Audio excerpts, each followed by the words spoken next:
Ce musée est installé dans un ancien moulinage. Dedans, des salles contiennent du papier industriel de la région. Nous travaillons sur le métier de la papeterie, qui consiste à fabriquer du papier, papier velin, papier kraft, papier toilette et du papier mousseline.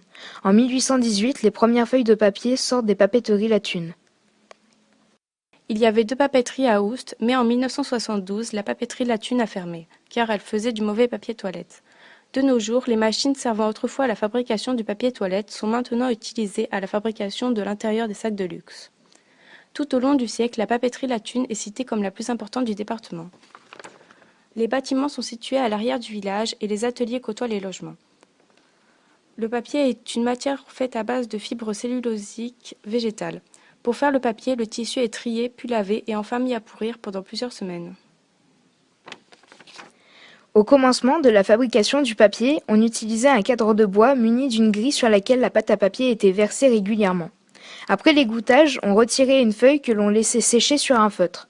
Différentes couches de feutre et de feuilles étaient pressées pour retirer l'excédent d'eau, avant un séchage défini à l'air libre sur un étendoir.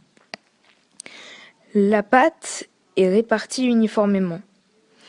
Et par la suite, il faut éliminer l'eau afin de structurer la feuille.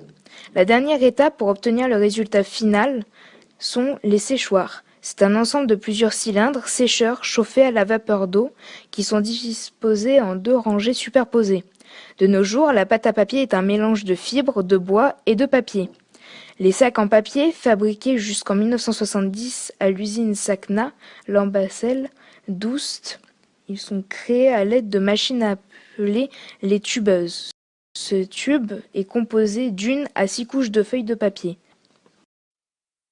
Nous pensons que la papeterie à l'ancienne époque était extrêmement utile à la vie de tous les jours. Pour la fabrication des sacs en papier, le papier toilette, le papier kraft. Cela avant avait l'air d'un métier très passionnant. D'autre part, la production de papier paraissait difficile. Nous remercions ces personnes qui nous ont fait visiter ce musée et de nous avoir fait découvrir l'histoire du papier.